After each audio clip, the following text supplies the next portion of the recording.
Titanic ایک ایسا سمندری جہاز تھا جس کے بارے میں کہا جاتا تھا کہ یہ کبھی بھی نہیں ڈوب سکتا.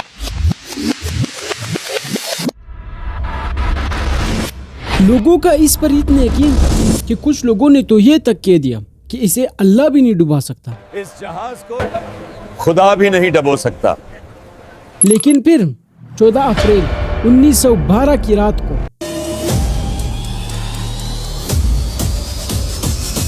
میں ہوں بلال غفور اور یہ کہانی ہے ٹائٹینک کی.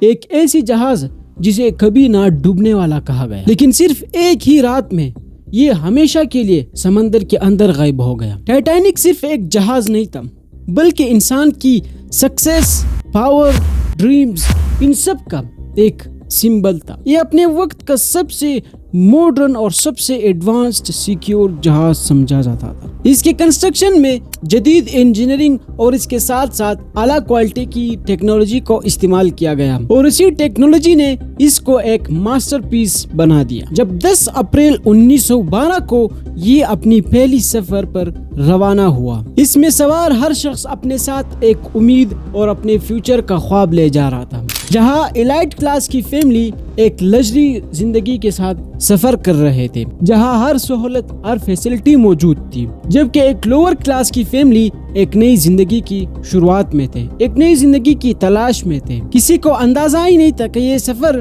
ہمارے لیے آخری سفر ہوگا. سفر کے دوران ان کے پاس کافی وارننگز آئے. وہ یہ کہ آگے برفانی پہاڑ موجود ہے جو نہایت ہی خطرناک ہو سکتے ہیں، لیکن یہاں پہ ان خبروں کو سیریس نہیں لیا گیا.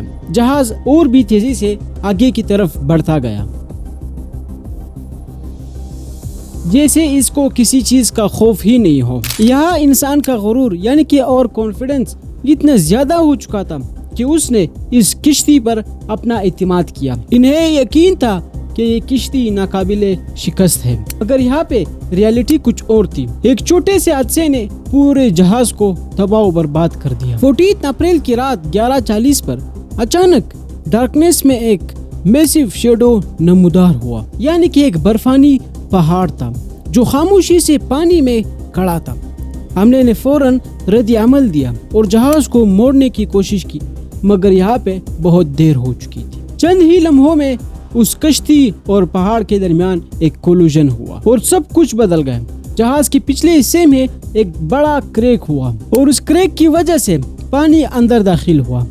ایک ایسا جہاز جسے کبھی نہ ڈوبنے والا سمجھا جاتا تھا اب خاموشی سے اپنے تباہی کی طرف بڑھ رہا تھا. شروع میں مسافروں کو یہ یقین نہیں تھا کہ آگے خطرہ ہے، لیکن جیسے جیسے پانی اندر چلا گیا تو حقیقت سامنے آتی گئی. ہر طرف خوف تھا، افراتفری اور چیخ اور پکار شروع ہو گئی، جبکہ یہاں پہ لائف بوٹس اتنے کم تھے اور مسافر بہت زیادہ تھے. کچھ خوش قسمت لوگوں کو بچنے کا موقع ملا، مگر بہت سے لوگ پیچھے رہ گئے. خاندان بکھر گئے، بچے اپنے والدین سے جدا ہو گئے اور ہر شخص اپنے جان کی جنگ لڑ رہا تھا.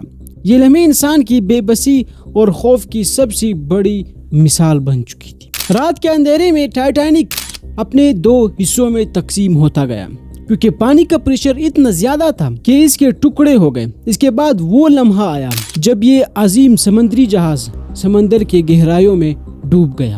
پانی کے اندر ہزاروں لوگ پھنس گئے، جہاں نہ کوئی مدد تھی اور نہ ہی کوئی امید. تقریباً 1500 سے زیادہ لوگ اپنی جان کی بازی اس سمندری جہاز میں ہار گئے. وہ سمندر جو کچھ دیر پہلے پرسکون تھا، پیسفل تھا، اب ایک خاموش قبرستان بن چکا تھا. یہ واقعہ صرف ایک حادثہ نہیں تھا، یہ ہمارے لیے ایک سبق ہے. یعنی کہ یہ یاددہانی ہے کہ انسان جتنا بھی ترقی کرے لیکن اللہ تعالیٰ کے کیے گئے فیصلوں سے وہ آگے نہیں بڑھ سکتا. بعض اوقات انسان کو لگتا ہے کہ میں صحیح راستے پہ جا رہا ہوں، لیکن انسان صحیح راستے پہ نہیں چلتا.